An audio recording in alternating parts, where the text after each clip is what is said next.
Hey guys, welcome back to my channel again. Thank you so much for joining me. So first of all, happy Mother's Day to every single mother of Happy Mother's Day. So this video is going to be a positive video. I've done a lot of cult stuff recently and serial killer stuff, and I thought we need to have something bright and happy on the channel. So yeah, I've picked this one because it's fun and it's nice. And it's also to do with children, so why not? So I don't know if you've ever heard of the worldwide, well, hold, at the moment, the worldwide cancer survivor. He is Belgian born. I don't know if I'm going to get this name right. Lucas Jamal I'm going to get it wrong. You know what, I'm not even going to, I'm going to put it below here and call him Lucas. But yeah, he's called Lucas and he's from Belgium. Now this is a little story for him, or for you. I am going to be going forth and back because I'm going to be putting in information regarding his diagnosis, treatment, background on it, stuff like that. So it's going to be mix and match, and I'm going to just see how I can go with the flow. So be patient, please. So at age 6, he was diagnosed with diffuse intrinsic Pontine Gizmo. I'm going to write it below here so you can see it better. Also known as Dipg. Now, for anybody who doesn't know about this disease, it's a form of cancer, but it's such a rare form that it can kill up to 98% of people who are diagnosed with it, because it's like, obviously if it's rare, it's unheard of. It's like, how do you deal with it? Furthermore, it's that rare that people who are diagnosed with it typically don't have any further of a life expectancy than 9 to 12 months. So in order for me to get this right, I'm going to read something that I wrote down because I don't want to get it wrong. So just bear with me, I'm going to inform you what this is. So Dipg, we'll just say that, is a tumour that grows in your brain and spinal cord. It is an aggressive malignant cancerous brain cell tumour that develops in the brainstem known as pons. I hope that makes sense because it doesn't sound like sense when I wrote it down. So it's a brain cell or a tumour that develops in, yeah, it's a tumour, it's the brain cell of a tumour that grows inside your brain. I'm getting a bit nitty gritty. Pons is the portion of the brain, which I'll invert a picture for you, portion of the brain that sends messages to pass along the spinal cord to the body. And this is the part of the brain that controls things like breathing, sleeping, maintaining your balance, having control of your bladder, even your heartbeat. So as the tumour grows, it puts pressure on the brain, which starts impacting on the nerves and the control of the muscles and the sensation of the face. It's obviously beginning to lose control of a lot of stuff, like I've just said, like your bladder control, breathing, yeah. Sadly, this is a fact that 300 children per year are diagnosed with this cancer between the ages of 5 and 9. And up to now, there was no cure. Now, just to make it clear, if you have dealt with anybody who, or if you are connected with anybody who has gone through cancer treatment, is going through a cancer story journey of their own, has been diagnosed with it, been going through chemo, anything related to cancer, they will already have known or been told that cancer is one of those things that we still don't know how we get it. However, we do know it is not passed through our genes, so it's no parent's fault, basically. There is a theory that when the child is developing or growing up, that something goes missing cell-wise in the body, in the development of the child. This is the theory, and again I'm going to read it so I don't get it wrong. In the case of Dipg, when a child is developing, your cells need to duplicate, multiply, because obviously that's how we grow. Our cells adapt and we get bigger, otherwise obviously how would we get bigger arms and bigger legs, and yeah.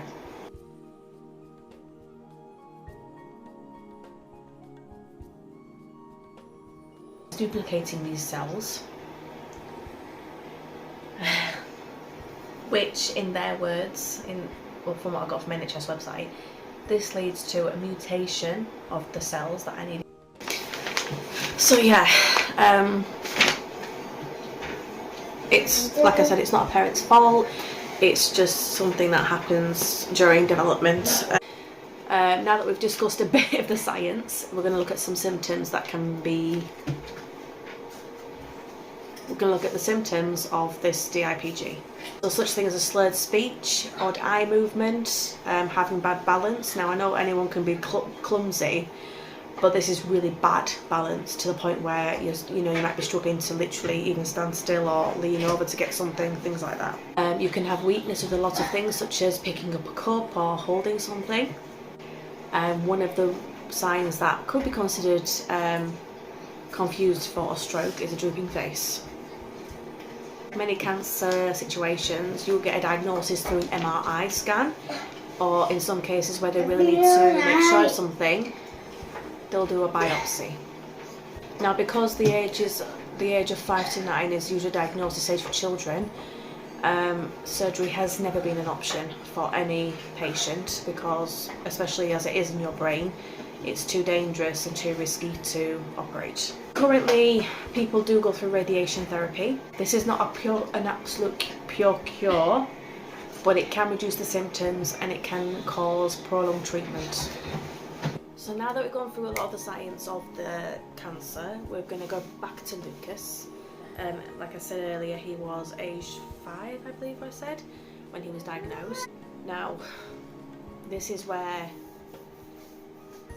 there's not a lot of that I can find. There's not a lot of research as to how he got connected to the clinical trials, or the doctor in particular. But basically, it fast forwards into somehow this Dr Jacques Grill, who is French, so I'll put his picture here. He basically got hold of his case. I'm just going to round this up because again I can't find a lot of information as to how he got there. But yeah, he was running clinical trials for this particular illness as well as other cancer diseases, stuff like that. He was running cancer treatments as well as other cancer diagnoses. Again, this is all in France, Paris. And he, along with Lucas's parents, because obviously you need the permission of the parents, decided to take a very big risk and let Lucas enter some clinical trials. If you know anything about this kind of stuff or any illness, you'll know that taking a new drug for any kind of new trial is risky enough without the fact that you could actually have a worse side effect or something could go horribly wrong. So the fact that they took the risk and it worked out well for them is a big miracle. They were looking at the use of the pill, the drug, Everolimus. I don't know if I've said that right, but I'll write it here as well. This is a kind of chemotherapy medication. It is often used to treat such illnesses or cancers related to the kidney or the liver or the pancreas. It gets used for other treatments as well, but it was never used for Dipg. As the clinical trials commenced and slowly progressed, or slowly happened over a period of time, Dr Grill noticed that the tumour was slowly going away. Basically, fast forward 5 years later, Lucas was in remission and he has basically not had the tumour. It has disappeared. He is cured. He is feeling well. Every other symptom that he was having has gone. He is living the life of what a normal teenager should be doing, and he is now 15 actually, I believe. But he was last seen for this treatment and a checkup 7 years ago. This took place at the Gustav Rossi Cancer Treatment Centre. And now we'll show you a brief video of him being interviewed on TV for this miracle, basically. Une prouesse inédite puisqu'il a réussi à guérir un petit bonhomme d'un cancer réputé incurable. Il s'appelle Jacques Grill. Bonjour et bienvenue à vous. Bonjour Jacques Grill, merci beaucoup d'être avec nous ce matin. Vous êtes docteur pédiatre-oncologue à l'hôpital Gustave-Roussy.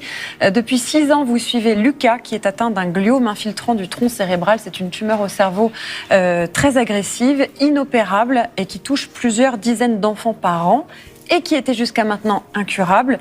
Mais Lucas, 12 ans, a vaincu ce cancer et à votre connaissance, c'est l'unique enfant au monde. C'est un miracle, une lueur d'espoir, qu'est-ce que c'est ? Alors, je pense qu'il faut appeler ça une lueur d'espoir, parce que le miracle n'est pas trop le domaine dans lequel je travaille. Et notre rôle, c'est de comprendre cet événement si rare que ça. Et ça, on est en train de décrypter au laboratoire avec l'équipe de recherche INSERM autour de moi. Pourquoi cet enfant a particulièrement bien répondu au traitement. Et c'est une possibilité de nouveaux traitements qu'on peut envisager pour les autres, parce que ce qui s'est passé dans les cellules de sa tumeur, on peut essayer de le reproduire dans les cellules des autres enfants atteints de cette maladie. Alors vous allez nous raconter comment vous avez ensemble réussi à vaincre cette maladie. Avant ça, Lucas est à Bruxelles avec ses parents et on lui a demandé comment il allait. Je vais bien, je suis en forme, en pleine forme. Il est stable, il fait du sport. Vous aurez dit ça il y a 6 ans.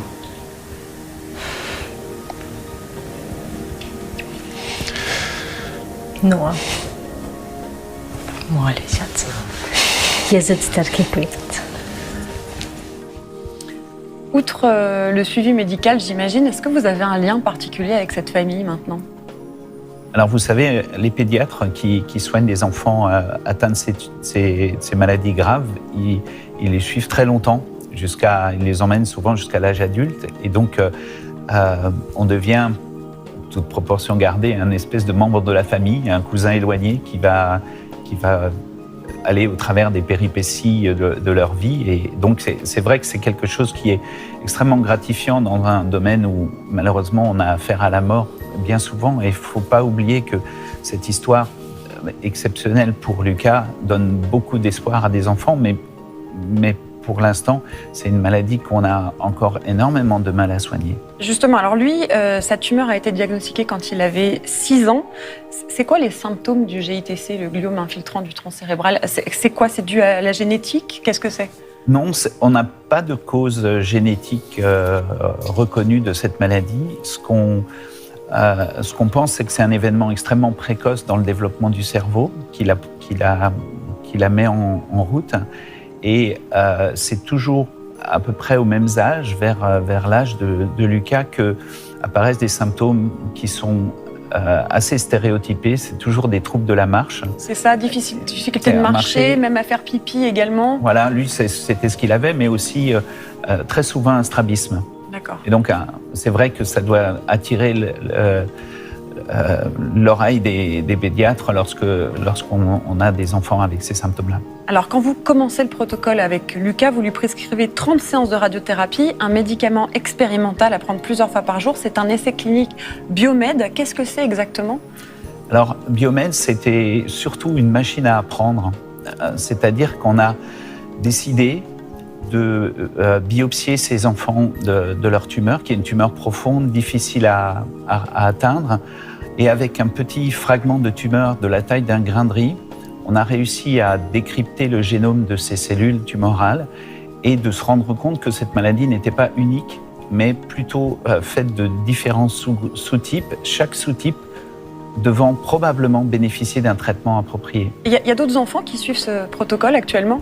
Alors, le protocole Biomédin est terminé. Il a été présenté d'ailleurs au Grand Congrès nord-américain de cancérologie cette année. Et il a identifié le médicament que Lucas a reçu, qui s'appelle l'Everolimus, comme le médicament le plus efficace et le moins toxique. Et c'est celui maintenant qu'on compare aux nouveaux médicaments qu'on est en train d'évaluer dans cette maladie. Donc c'est une dynamique qui a été mise en route en France grâce aux neurochirurgiens avec qui on travaille et grâce à une unité de la communauté pour essayer d'avancer sur cette maladie. Alors, ce qui est complètement dingue, quand on a préparé cette interview, c'est ce moment où vous vous dites, son état s'améliore, on va peut-être arrêter le traitement, mais comme on n'a pas de point de comparaison, on ne sait pas si c'est la bonne chose à faire. Ouais. Alors, dans ces cas-là, nous, on doit écouter les enfants et en fait, à la consultation, je n'arrivais pas à arrêter le traitement. Donc oui, je parce dis que à vous Lucas, disiez, si ça s'arrête, ça se trouve, ça va voilà, revenir. Et les parents non plus.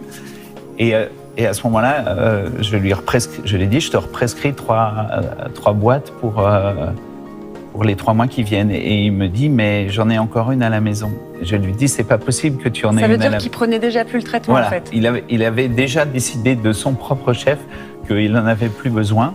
Et donc, on a dit, bon, peut-être que c'est le déclic et c'est ça qu'on va faire. Et c'était il y a 1 an et la maladie n'est toujours pas revenue. Est-ce qu'il est guéri? Est-ce qu'on peut parler de guérison?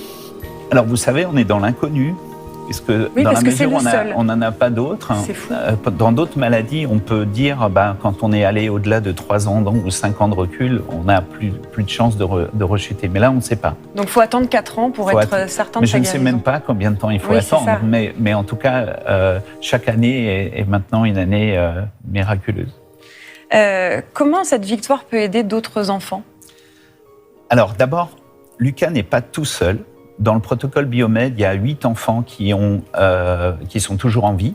Donc, la question est de savoir pourquoi eux et pourquoi pas tous les autres. Et nous, c'est notre rôle au laboratoire de comprendre ça et d'utiliser ça comme piste de traitement pour les autres. Oui, parce que le traitement a été financé également par les dons. Donc vraiment, n'hésitez pas à aider la recherche pour le cancer, guérir le cancer de l'enfant.fr. Il y a une association qui travaille spécifiquement sur le GITC, la maladie dont souffrait Lucas. C'est lesétoilesfilantes.org. Faites des dons parce que vraiment, c'est grâce à vous, grâce à nous, que la recherche avance et que vous pouvez comme ça faire des choses incroyables. Alors vous dites que c'est pas un miracle, mais c'est quand même un miracle. Merci beaucoup, Dr Jacques Grill, d'avoir été avec nous. It is also known that right now there are 7 children who are currently receiving the clinical trial drug as well, and they're all currently okay. They are doing well. If you want to know a bit about the drug, Everolimus, if you look online, it's supposed to say that you take it once a day. It's an MTOR blocker. Works is, if you're brainy, I'm going to put the diagrams here. I'll also invert pictures of scans to show you how it should work ideally, or the picture of a scan where someone's got a tumour and a picture of a normal brain scan.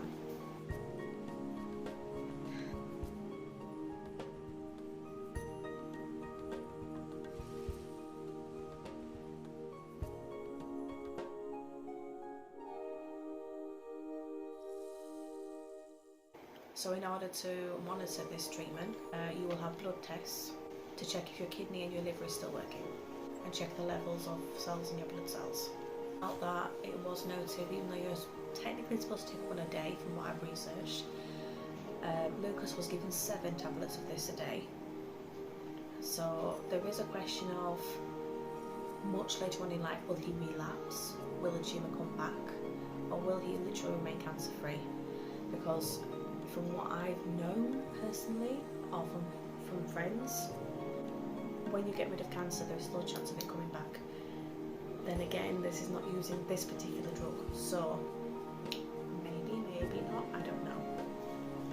And with any other drug, there was always side effects, so I'm going to list them here as well so you can see them.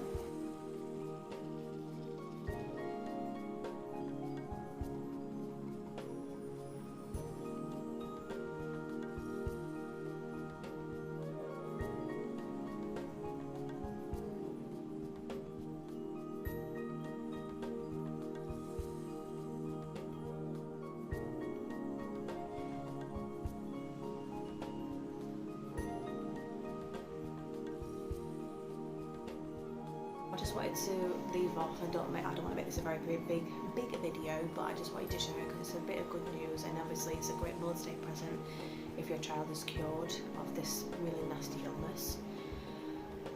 If you are going through any cancer journey right now, I say cancer journey because I don't like saying that, this diagnosis of negativity. If you are going through one of these right now, my prayers go out to you. And I'm also going to list some cancer charities that you could get in touch with if you don't know them already. If you would like to contribute to science and find more ways of curing different kinds of cancer. I will obviously put, again, like I say, the cancer research charities that you can donate to and how to. But yeah, it's always something like this that makes you look back and think, even though I struggle as a mum sometimes, at least, you know, it's not nice to have a child who's poorly, especially when you've got more than one child. You know, a lot of energy goes into looking after that child, not just your energy, but your emotional energy, your love, you know, the physicality of it, and it takes a lot to risk a drug that you've never heard of, that you hope it's going to cure your child. Even when it does work out, it's still a big risk. So, you know, hats off to the family. I think you're amazing, and I hope everything goes well for you. As for the current 7 children that are still going through this therapy or this treatment, I really hope that you guys come along with it as well, and that you are cured and that you have a long life ahead of you. So with that being said, I do hope you enjoyed this video, because it's something nice for once on the channel. It's a nice little bit of positivity, and it's a story worth sharing, especially when it's someone who survived cancer. More and more people nowadays are being treated and finding cures, but there's still the rare cancers that are still not found treatments for, that we haven't found treatments for, so there is still more work to be done. But yeah, if you'd like to help out, please do so. If you did like the video, please give it a thumbs up. Comment down below your experience, or if you'd like to share anything at all, and as always, subscribe to the channel, because it's nice to see that people are enjoying my content and I can do more of it. But yeah, on that note, happy Mother's Day again, and I hope you have a good evening, and good night, God bless.